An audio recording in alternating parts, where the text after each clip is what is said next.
Hello and welcome to India Today, India Tomorrow, the program that interviews families across generations and gives you a chance to peek into their lives, sense their magic and hear their stories. And my three guests today are truly magical. You've seen them as directors, actors, producers. They're very much one of the top families of Bollywood. But today, for the first time, you're going to see all three together on television. They are Mahesh Bhatt and his two enchanting daughters, Pooja and Alia. Welcome to the program, the three of you. Thank you. Thank you, Karan. Alia, let's start with Mahesh. He's 44 years older than you, and he could almost have been your grandfather. So what sort of a dad was he? Dad, was he or is he? Is he? Absolutely.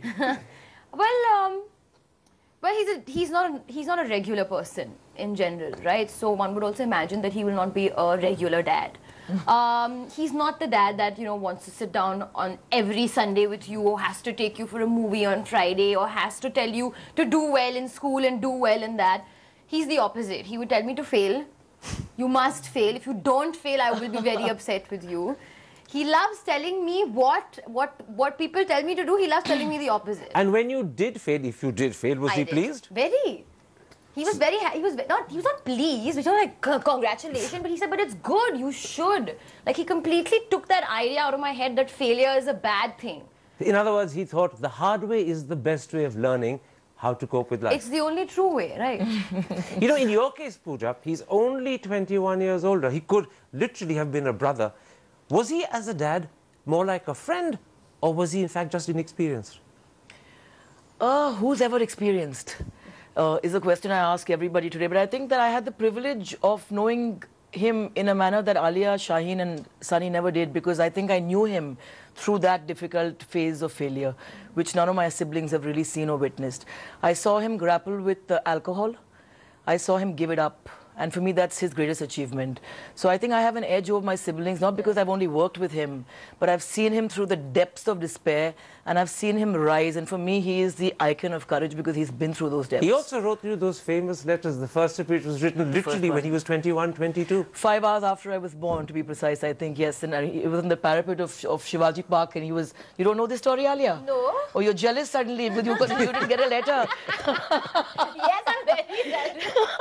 Well, he wrote me a letter 5 hours after I was born, and he was drunk on, I think, on a few beers, all he could afford. How old were you? 21? 21 years old. And he wrote on the top of it, "Be truthful and be fearless, for you are part of divinity and not a sin." And he said that you're born at a time when I'm a struggling individual, and some say your mother brought me luck, some say you will. But he said you can be anything that you want in this universe, and you are the heartbeat of this unfathomed universe. And he signed it, called me Mahesh, Papa, call me what you want. You know, Mahesh, talking about fathers, you barely knew your father, and actually the truth is you didn't like him, but you adored your mother. You once said of her, and I'm going to quote you, "All my success, all my victories were addressed to her." She was the person that truly inspired you. She was a piece of heaven that the universe had gifted me, and I lost her 98. Yes, I owe whatever I am to that extraordinary woman, and who had the guts way back in time to live her life on her own terms. She lived her, what is called a life, was termed in those days, perhaps even in these days, a life of sin, because she was not married to my father. And she chose to, because of her faith, she was a Muslim, Shia Muslim, my father was a Brahmin. And there was the post-partition India, and the biases were at a dizzying peak. And she chose to deal with the aberrations in their relationship. He was married to another woman. But I think I was privileged to see her from very close. And I learned to tune into her heartbeat when I was perhaps conscious of my own existence. And, you know, I think for me to take lessons from women is so easy today, because all the wisdom came even before I went to kindergarten. Very interestingly, when you said that for me to take lessons from women is very easy, you look straight at Alia. Does Alia teach Daddy a lot of the things these days now? To both of us, really. I think You're always taking him off. Yeah, I think my daughters have an insight which is so current, which is sourced from the from the stream of life where they are engaged with. And I think In short, we bully him. Good. Because you know, but I the think that other... he, he has this. I'm sorry to interrupt you, but he has this capacity, and I think that it must be applauded because very few men have that capacity, is to know exactly when to lead and know exactly when to follow. And he has no problem basking in the glory of being Alia Bhatt's father or being Pooja Bhatt's father, even though he knows, and we both know that he's always been bigger than both of us put together. But he gets this joy out of saying that, hey, somebody came up to me and said, you're Alia Bhatt's father or you're Pooja Bhatt's father, and I've arrived, you know. You know, the interesting thing is, Dad is no doubt a very dominant, successful personality, but both of you had a very special relationship with your mother. A couple of years ago, you said to the Times of India, Alia, I'm more attached and protective about my mum. I feel like her older sister. I also grew up with her, as my father was not really there when I was growing up. Mummy was, in a real sense, the solid backbone in your life. Yeah, that's true. I mean, he wasn't there for obvious reasons because he was working and bringing the beautiful food that we eat on the table. and much more. And much more. But mom was basically, and because my mother is very obsessive, she's an obsessive person, so she was always there. Whether I had a stomach ache, whether this was happening, whether I wanted to go here, there, she was always there. So I can't imagine my life without my mother, like on a day-to-day basis, I mean, because her presence is so felt. And yes, I do feel very protective of hers because I feel she's very sweet and simple. And she's naive sometimes. I feel like, just be a little hard, please. So do you sometimes say, grow up, Mummy? Yeah, no, I don't say grow up, but I say, come on, just get on with it. Seriously. You were 9 years old, Pooja, when your parents separated, and you were mainly brought up thereafter by your mum. You used to leave little notes in your lunchbox to tell her how much you adored her. Yeah, I do. I send her more notes actually than send him notes, but I think that my life has really been an ode to him. And I remember a time when he stumbled home drunk, and we lived in a joint family when we were growing up. So we had this one little room, and that room was our universe, you know. So when they would fight, my mother and him, he used to buy something called, he used to buy a magazine, a film magazine, and she would rip that because they couldn't fight loudly. That was a way of getting back at him. So one night she locked him in the bathroom, in the balcony, because he came home not very well behaved. He was inebriated. And I was lying in bed and weeping and saying, he can't be locked into the bathroom. I mean, into the balcony rather.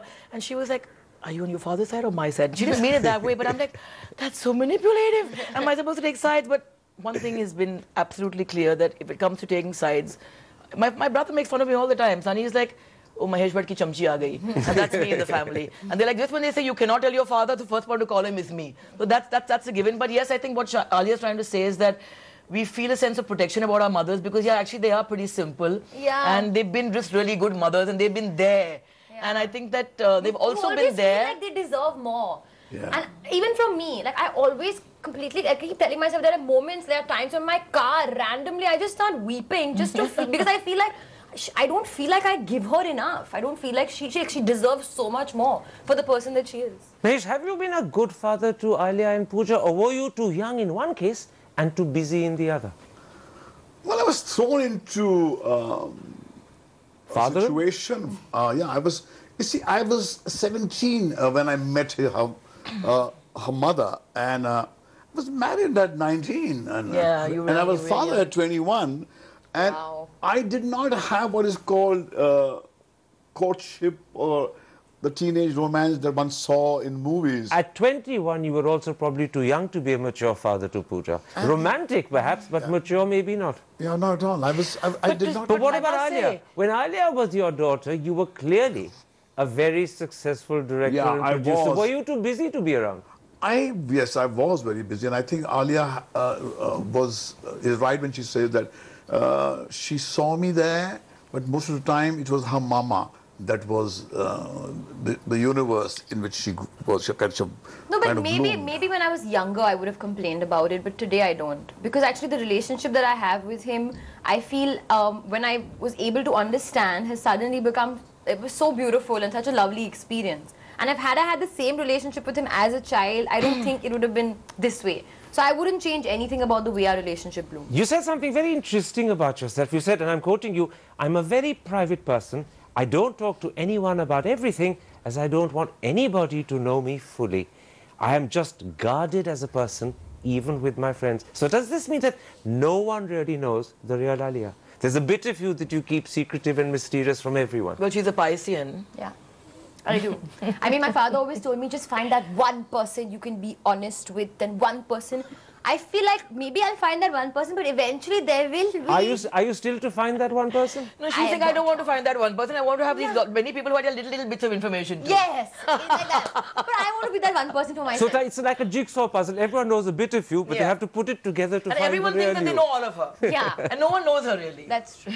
And you're the No, but the one who does, I think, is Shaheen. Shaheen knows me the most. She's the soothsayer of the family. But you're the exact opposite, because if I recall correctly, in the days when you had boyfriends who were giving you trouble, it was splashed all over the papers. I'll tell you why. And you Because said to me once, I don't care, I've got nothing to hide. Because I've learned one thing from, I was at a stage of my life, much before I became an actor, where my private life was going to be written about in the magazine, and I was distraught. And I remember my father had supposedly moved out at that point and formed a family, then his supposedly second family, which I don't know what the difference between the first and the second really is.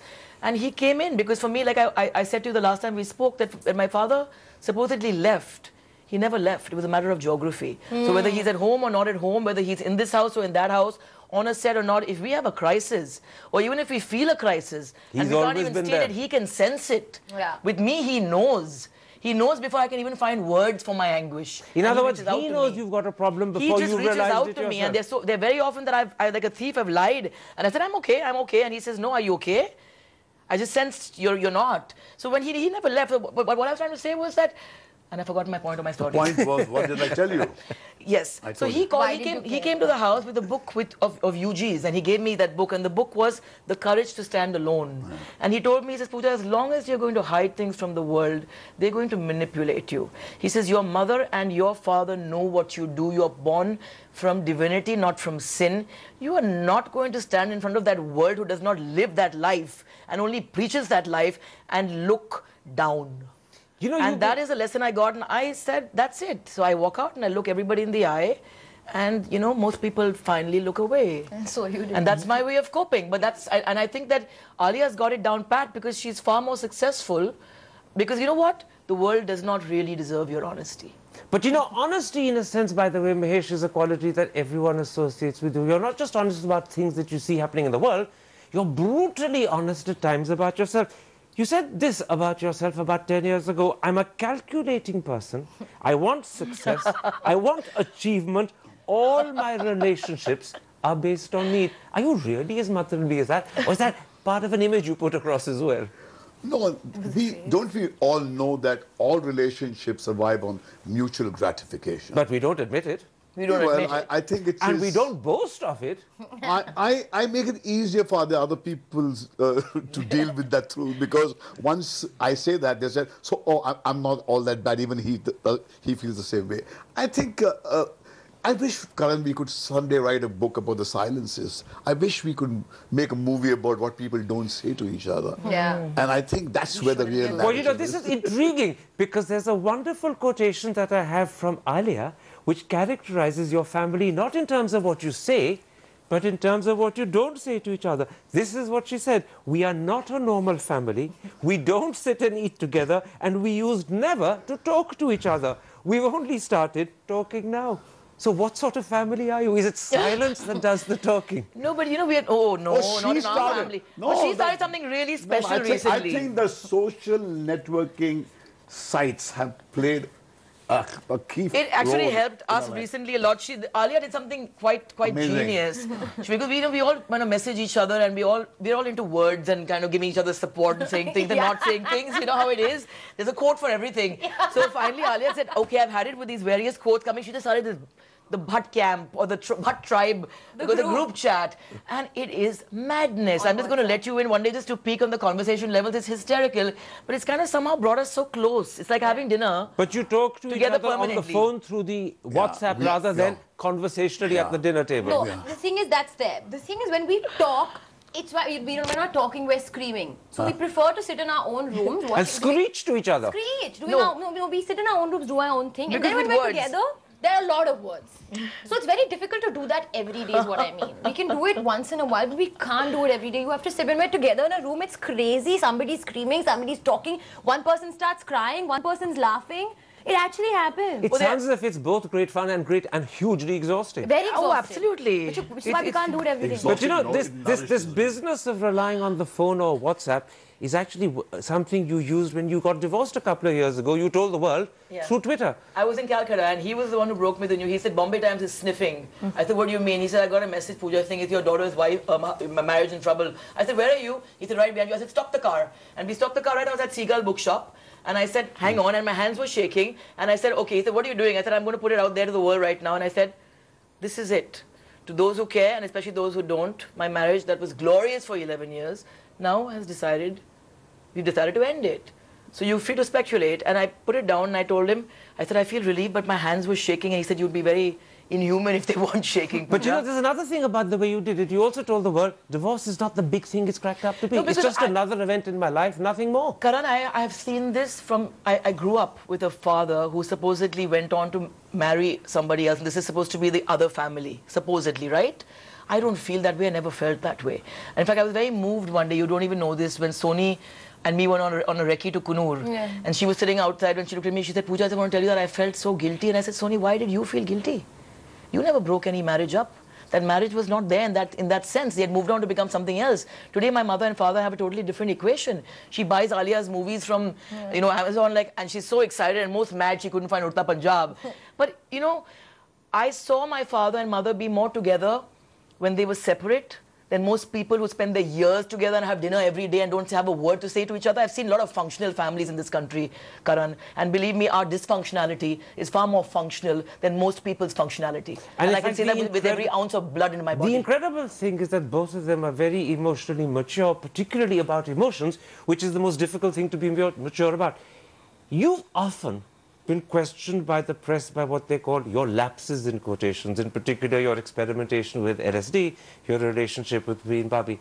And you were yourself very open about it. You never hid anything. Does openness come naturally and automatically to you? Or is it a clever strategy that you've devised? I guess it was in my DNA. And I discovered when I was a little boy, when my father would not be there, the neighbors' kids would come and say, where's your father? Where's your father? And we were told, we were tutored by our mother to tell a lie that he's gone for an outdoor. And they knew what was the truth. And one day I decided to spill the beans. I said, my father doesn't live here. He's got another home. That day my sisters went and told mommy that he has been speaking about the truth about our home. And I got a whacking of my life. But I discovered, I discovered that it's only when people who, when you tell the truth, it's only those who live a lie who are threatened by it. And the other thing is, once you start telling the truth, it gets easier and easier and easier. Yeah. Because people manipulate you from what you hide. So you've never hidden anything in your life? I hide for strategic reasons. I would tell things which may perhaps not be very palatable. I would be a psychopath if I started speaking everything which comes to my head, because that is, human society cannot deal with it. You tell bearable truths.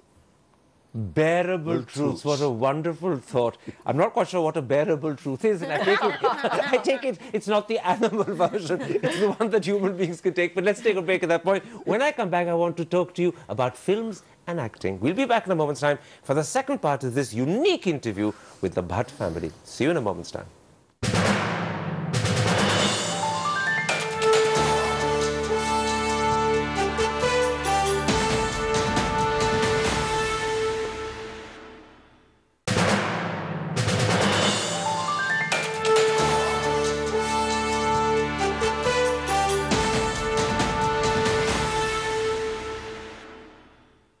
Welcome back. You're watching India Today, India Tomorrow, and my guests are Mahesh Bhatt and his incredible daughters, Pooja and Alia. Alia, let's talk about films and let's talk about acting. I gather you first realized you wanted to be an actress when you were part of the school choir, but I'm also told it was as early as junior kindergarten. Yeah. Probably earlier. I think I was in this junior, senior KG, one of them. We were meant to sing in the choir, and my headmistress said that, I remember her name, Mrs. Fernandez. She said, Alia, come in the front. Everybody will sing like Alia. So now Alia sing. And I started singing, and I remember loving the fact that everybody was looking at me. I remember just like, wow, No, they were looking at me. Like there's no other attention is only for me right now, and that was it. After that, it was only all about the attention and how people looked at me and how good and great I was. She came to a photo shoot of mine, which my friend Sumit Chopra was shooting me with her little water bottle and a little change of costume in her little bag with her nanny at that time, Sharda, and patiently sat around and took pictures like a pro. On You your know, I mean, lap. yeah, just walked around and whatever it might be. And she had it that's in her. very different to you, because I gather you really weren't sure that you wanted to be an I actress, never and when you were wanted to. offered Daddy, I was you weren't clear. sure you wanted the role. Never wanted it. I said, why? Because I saw these people growing up. I saw Smita, Shabana, and I knew that acting is not for sissies. Showbiz is not for sissies. It's not an easy profession to just kind of walk into it just because your father happens to be a filmmaker. It doesn't guarantee that you can act. So I didn't take it for granted. But then he did something very, very crafty. He offered me the role. I didn't respond. And then he said, okay, that's fine. You haven't got back to me. I'll take Twinkle Khanna. And I said, hang on 1 second, please. So he said, no, Yeah. see, you don't want the role, but if someone else is going to get it, So you it want was, it. it was He says, "You're jealousy made that to be." provoked you. Absolutely. He said, you're made to be an actor, Pooja. You just don't want it to go to anybody else. So I said, But "No." that's so true. We don't want anybody else to act in any other film. Then you know what happened after Daddy, when everybody raved about this girl, I offered her Ashiki, and I she said says, no to it. no, I don't want to do it. And she's stuck to know this. And that's the only time my uncle has come to my house with like crisp notes and said, here's the money. And I said, what for? He said, for Ashiki. But why I said, did but you I do do. Ashiki? Because I was in love with somebody who said to me, I can't marry an actor. I know, kill me, beat me. You see the change in generations. You were But then romantic. Alia, if She I- groans at the possibility It's of being in love with a Thank man God and she's giving so up. smart. But if I hadn't said no to Ashiki, I wouldn't have said yes to Dil Hai Ke Mantani with But so that's much true. of kind of, Everything you know. happens for a reason. You know, because I realized when I went on that outdoor that, oh my God, I should have been there. I should have In been fact, there. when you came to give the clap, Yeah. I could see despair, that you felt that you had made a wrong decision. So maybe you should Yeah. thank this boyfriend because that's why. Oh, I thank all the frogs I've kissed. All of them. It was That's how you think enjoyable of and it was wonderful, but it lasted. And you know what? They turned me into a princess. I don't know about them turning into But princesses none of or them not. became princes. They remained frogs. I became the princess. And the eternal princess who should always remain. Mahesh, it's enchanting to talk to your daughters if you could carry on talking to them and excluding you completely. But I want to find out how you got into films, because that's one aspect of you Well, you don't talk about. Well, I was a college dropout. I was an absolute misfit. And my mummy said, look, your father, who was a filmmaker, is going through a rough patch, and we need to do something to keep the wolf away from home. And since I was not fit enough to do any job, I was lucky that one of my cousins knew Mr. Raj Khosla. And still remember when I went to meet him, he asked me, do you know anything about movies? I said, no. And he smiled and said, wow, zero's a great figure to begin from. and I But the began. interesting thing That's is, lovely. not being able to do anything else drove you into film. Exactly. Had you been trained to be, say, an academic or a technician or an engineer, you'd never have become a director. That's Absolutely, so strange. absolutely. Let me just add, because whenever anybody asks me for a plan B, I say I don't have a plan B. The fact that I don't have one will make me work as hard as I can on the plan A. Except for the fact that when you were the night before the shooting of your first big film, Student of the Year, you probably hoped you had a plan B, because I gather you had a panic attack and you were extremely nervous and you thought you didn't have the talent for what was going to happen tomorrow, and you went to Yeah. Daddy for a bit of reassurance. Yes, What did he say? yes.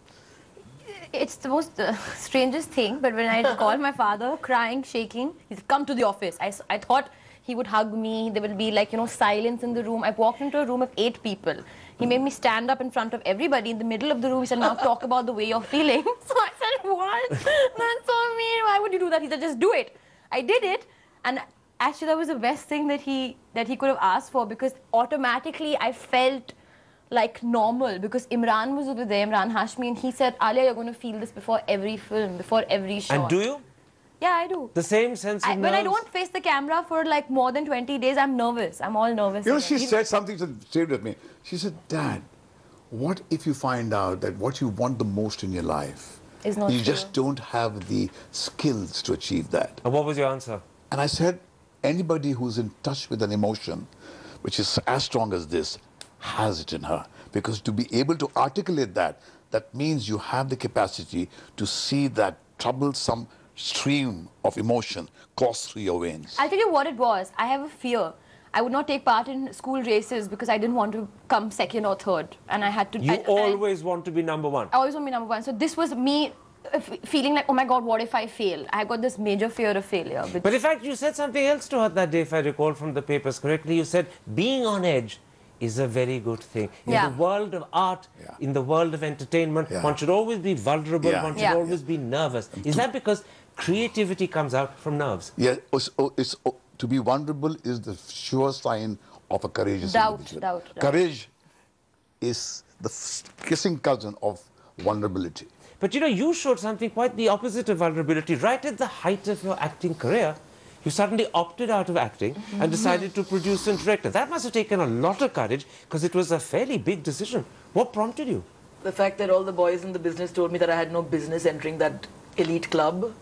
I mean, they said, yeah. And you they believed trusted the me. boys? No, they said that I had no business becoming a producer, and I said, I'm going to become a producer. So You it was just a watch me. challenge. It was a challenge, and also I think that, I don't know, it kind of came to me because he gave me that wonderful script called Tamanna. And I was sitting on Priyan's set, I remember, in Chennai, year after year, and I spent a lot of time with Sabu Cyril, the art director, and I got very interested in what was happening behind the camera. And I said, my mind is not growing enough with just being offered these roles. I just cannot be arm candy. I needed more. And I had the privilege or the disprivilege of working with him in all those movies, and I had very meaty roles that were always offered to me. Yeah. So it was not enough for me just to kind of, I reached that, you know, like she wanted to be number one. I didn't want that. And for me, it was important to recede to the background because I wanted to look outside myself, and Tamanna gave me that. Tamanna allowed me to actually discover what India was. I traveled to far-flung places that I never even knew existed.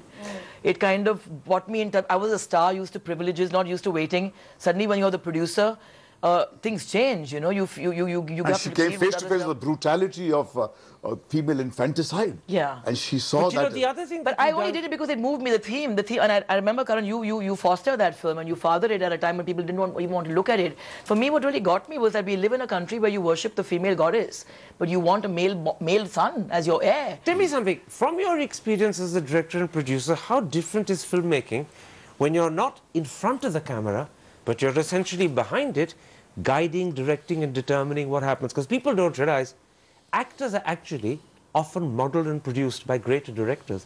Directors sense the talent an actor has and find a way of bringing it out, which sometimes, if the actor doesn't have the right director, may never come out. So Yeah. is filmmaking different from behind the camera? Oh yeah, I mean, I had the privilege again of working with him, working with JP on Border. I learned my sense of comedy from Sachin, how to hold my face in front of a camera thanks to Priyan, because he never looked at me as a woman really. But I think that it changes completely. It's a micro perspective and then it goes to a macro one. And when you're an actor, you must be self-obsessed. The only thing I told you before you started acting was cut out the sound. Don't bother, you know, getting tired, being nice to everybody Yes. because the newcomer. You know, you're forced to be hello, hello, hello to everyone. I said, just cut them all out. Be yourself. Just cut the noise out, I told her. Yeah. And because you have to be selfish as an actor. And silent. As a filmmaker, you've got to be a sage. And you've got to, everything is your problem. And you've got to be a bit of a fascist. And you've got to be a bit of a nanny. And you've got to be a bit of a everything rolled into one. So it gives you Being more a perspective. fascist and a nanny, was it easy Yeah. for you? It kind of comes to me pretty easy. Those were qualities lurking inside, waiting to get out.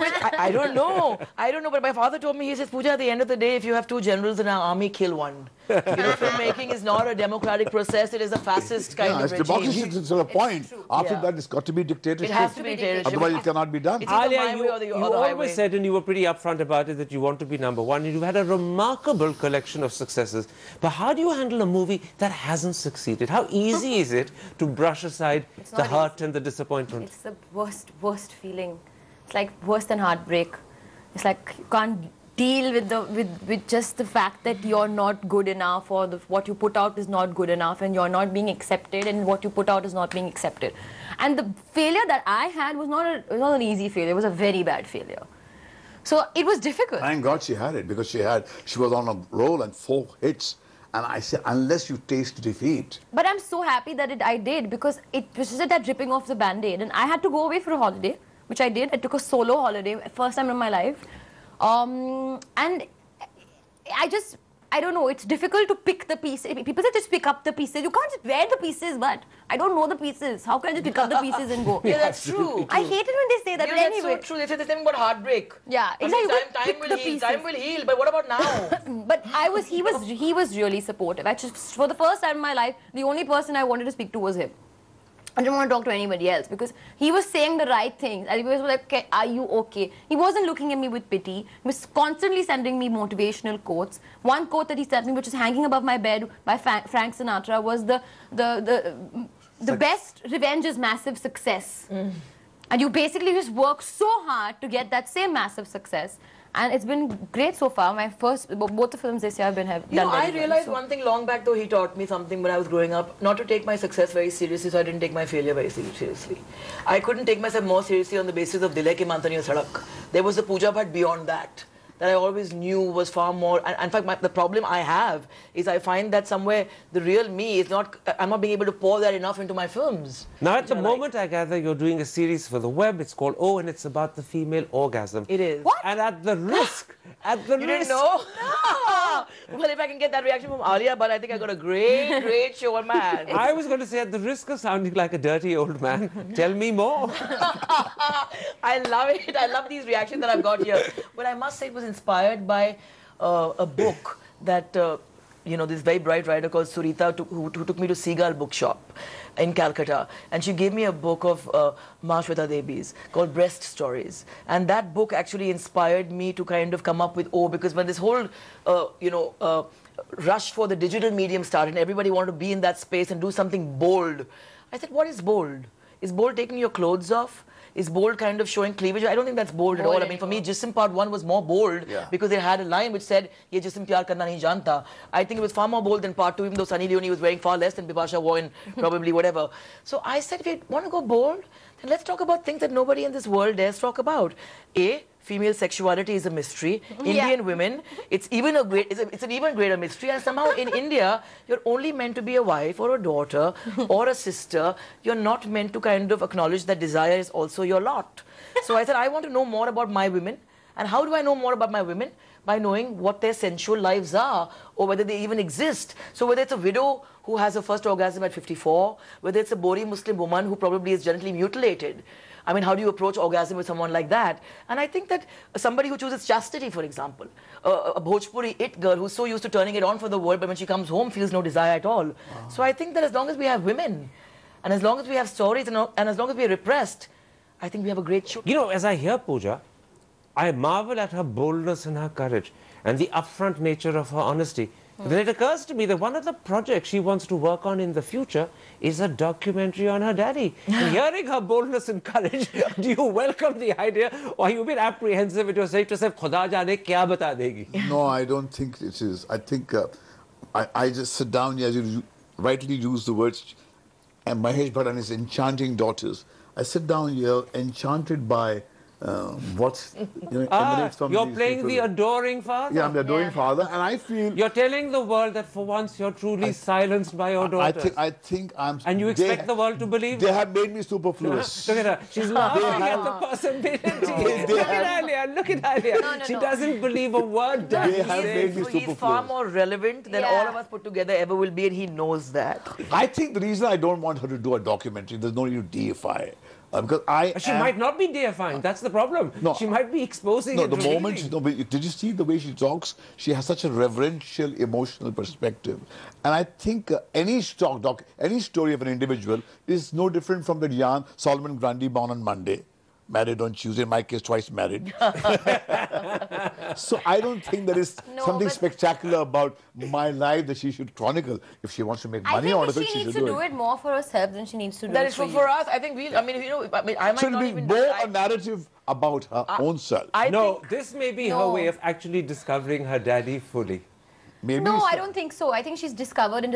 I mean, if I may say so, I don't know if I'm right, but I feel like for Pooja's, her life is, Papa has been probably the most important part of her life, and a very, very something that is very, very dear, and I mean, it's true to everybody, but for her, it is very, very a big deal. So I think she has to do it more for herself than does she. She has to get rid of this monster off her back. Scratch the monkey off her back. you know, I Okay. think that somebody asked me this long back, and I said there's some shadows you don't want to outrun. I don't want to outrun that shadow. She is who she is because she did it without him.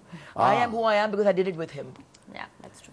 Let's take a break at that point. When we come back, I want to talk to the three of you, not about films, not about your relationship with each other, but about the world we live in and how you respond and react to that. We'll be back in a moment's time for the last part of this interview.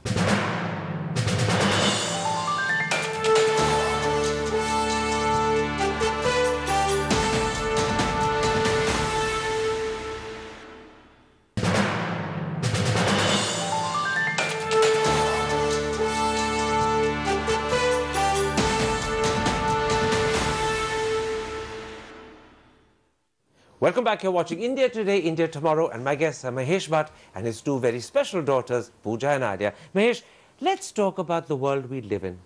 The world knows you not just as a producer and a director, but also as a very outspoken individual who doesn't hesitate to talk about political and social issues. Have you suffered for being outspoken? Or in a very strange way, is that part of the reputation that's made your name? I have suffered for being outspoken about my worldviews, but that is the price you have to pay for being what you are. Nothing in life is free. Everything has a price tag. But I don't expect not to be treated by my opponents whose worldview I disagree with harshly because they feel I'm a threat. Would you, given that you've suffered, have kept quiet instead?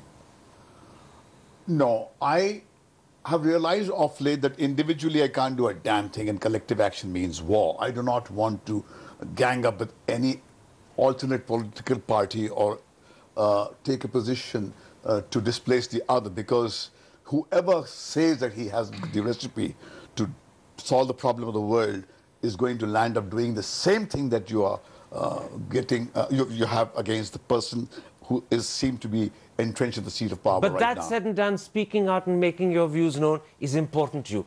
It is very important to me because I feel what good is the right to free speech if you do not have the right to express your thoughts freely. Even if free speech means you offend someone or you put yourself in a position where perhaps they can be nasty to you. I think if I hurt people, it is the discomfort that I cause to them is because their lies that they're living with are getting exposed. And that offends and irritates you. And I think people would rather hold on to their delusions rather than face the blunt fact. One of the things, Pooja, that you probably had to contend with when you became a director and a producer is the film censor board. When you've put your heart and soul into a film, then you believe that you've produced something that could be magical, and then the censor board turns around and says, we want X, Y, and Z cuts. Is it heart-wrenching? Well, whenever we've believed in something and we fought for it, we have kind of stood our ground and we've kind of, it's gone our way. I think people get tired and they kind of approach the censor board very late as well sometimes.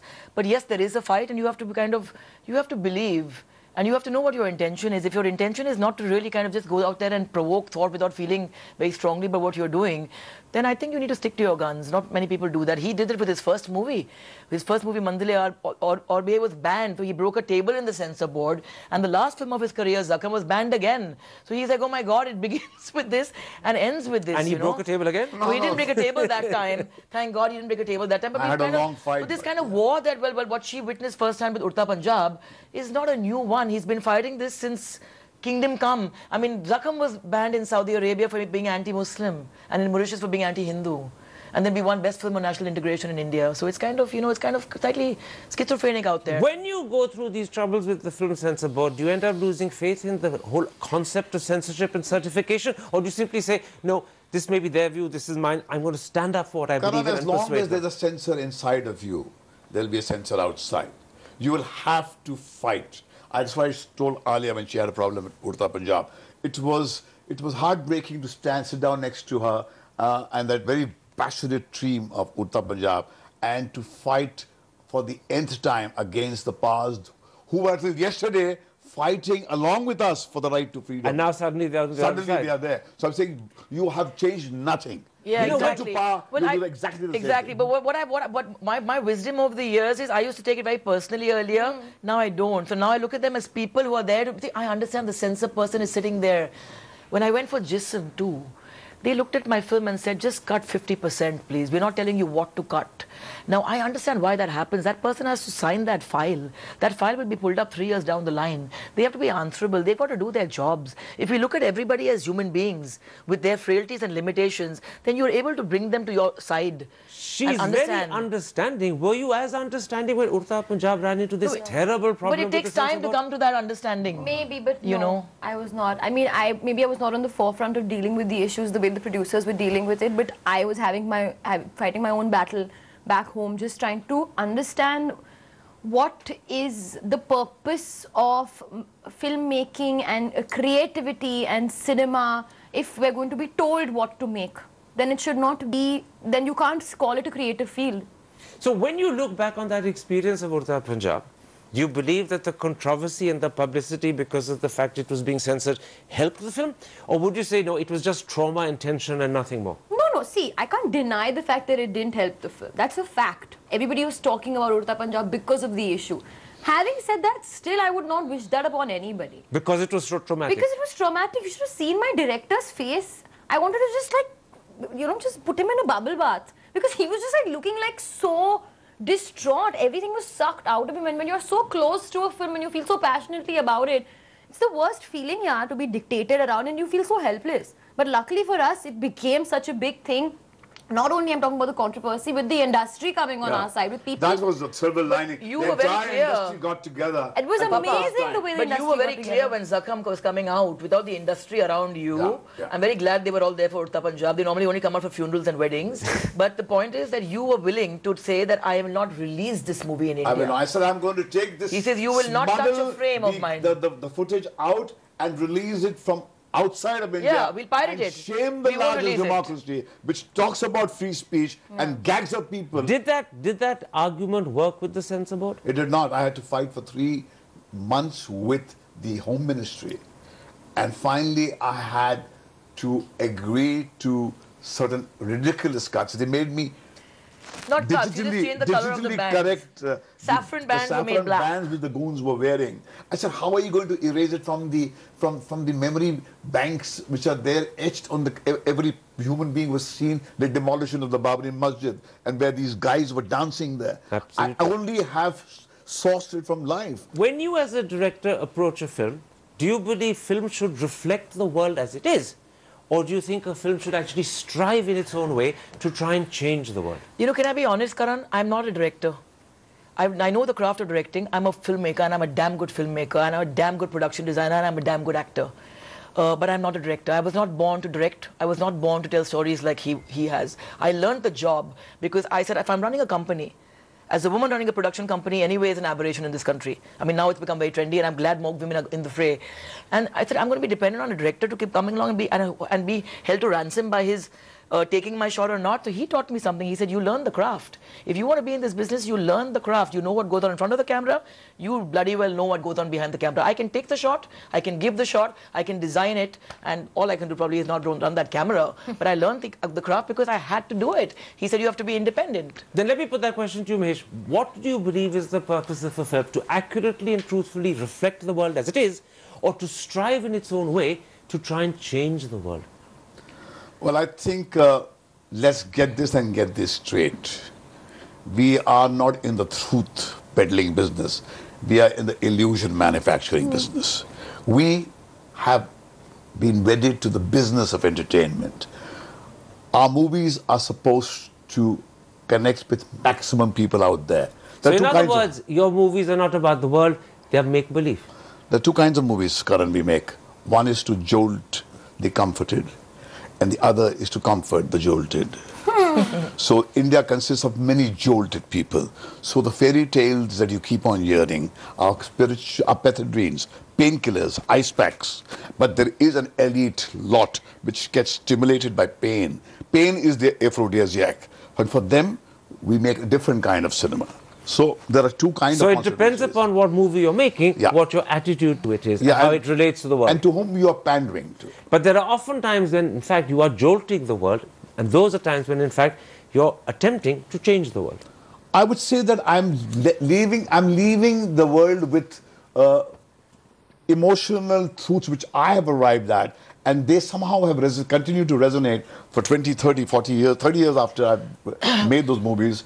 And perhaps there was some truth embedded in its DNA. That's why it is still finding itself relevant to the times we live in. What about an actress, Alia? Should an actress become the role she plays, or should she use the role to showcase her own unique personality and style? Because you find both types of actresses in the world. Cancel. Nobody wants, I mean, according to me, your personality means nothing when you're playing a character. When you're playing a part. You can derive from your personality, but your job, at least as an actor, I feel, is not to portray yourself. Nobody But cares become about the you. role you're acting. Yes, become the character. You're portraying a different personality. You have to create a personality. You can derive things from your personality. But it's not your job to tell the world, see, this is me. This is how I am. That's not our job. That's true, but I do believe very strongly that, for example, if you put something through the Alia funnel, it'll be very different than when you see it through, for example, a Shraddha Kapoor funnel or a Pandey funnel. I won't take the names of Indian actors and actresses because that would be invidious to do. No, what I mean but is that Dustin Hoffman becomes whatever role he plays. Tom Cruise remains Tom Cruise, no matter what he plays. Would you rather be the Dustin Hoffman type than the Tom Cruise type? I don't like saying, I would not use those words only because I don't like saying that I want to be this type. I want to be my own type. But yeah, that's the type I'll go for, which is becoming the characters. Because that's one of the things I love about acting. Why do I want to be an actor? Because I want to live different lives. I like this life. I'm very happy, but I want more from life. And the way I can do that is by playing different lives. Do you ever then get confused about what person you actually are? Of course. I don't know who I am. I don't know at all. So you're not just schizophrenic, you're multiple schizophrenic. Of course, No, definitely. I think you can't freeze her. You She can't. is continuously changing, evolving. To cage her, I'll sound is to like the kill her. person, at the end of the day, at 10 o'clock in the night, I will sound like the person I've spent the day with. And that happens to be the role you're playing. No, just the person I'm with. I'm a chameleon. And that's probably my issue in relationships also. I become the person that I am seeing. That's a very good way of describing it. Are good actors natural chameleons? Do they become the person they're trying to be? See that. Well, I don't know. I mean, I'm not a trained actor really, but I think that you have to have access to your emotional self. And I think as far as I'm concerned, I mean, for me it was really about finding my core. It was, I mean, I didn't ever think I had the goods to become someone. Like when I do Zakham, I was terrified. And I tried so hard to get out of it. And I tried to get Revati and everybody. He said, nothing doing, you're doing the role. And I'm like, how on earth am I going to play this? Even though I knew the woman, she was my grandmother. But in the process, you discovered a core in yourself that otherwise you'd never have found. I would never, but I was terrified. But I'm thinking that I never for a second thought I was playing her. Because I had to put it through my funnel. You see, eventually you can't escape. It has to go through you. You give him a script. But for Alia, the fun is actually she can become different people. And each of those different people are you at that time. Yeah, I want to let go of me when I'm there. And that's the joy of it. I may not be able to do it every time. I'm not saying I do it every time. I need a good director. I need a good role. I need good dialogues. I need it to be there for me as well. But what I enjoy is letting go of myself. Yeah, but acting is about letting go. And once you've let go of yourself, do you know the person you're going to come back to be? Or do you come back as a result to being a different person? Maybe comes back a little altered, maybe comes back a little different. So every day is a new discovery, not just of yourself, but of what you end up being in the process. Yeah, but it's not always a good thing. It's not always a good thing. But like, for example, Alia, for me, I'll never forget, for me, the most moving thing was, of course, when me and my brother went and bought tickets to your first film, Student of the Year, and I said, I'm not going to watch a trial, I'm going to go and buy a ticket and see. So if she's bad, we'll throw something at the screen. And we were sitting there, we were so proud because everybody was so delighted, and we were so delighted. And then I saw Udta Punjab. And for me, when I saw an Udta Punjab, I sent her a message saying that, you made broken look beautiful and strong seem invincible.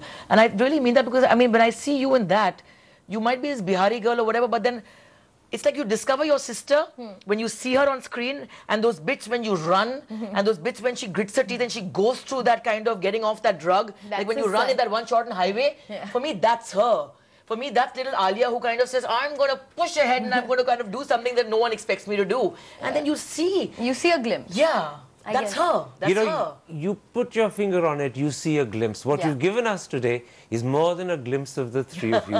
You've revealed a lot about yourselves, and I'm particularly grateful that the three of you have come together. And just the tip of the iceberg. And this is just the tip of the iceberg. Exactly. Only you could get us together. The only thing is, I don't want to be the Titanic and hit the iceberg. A pleasure talking to the three of you. Thank you very much indeed. Thank you. Thank you. Thank you. Thank you.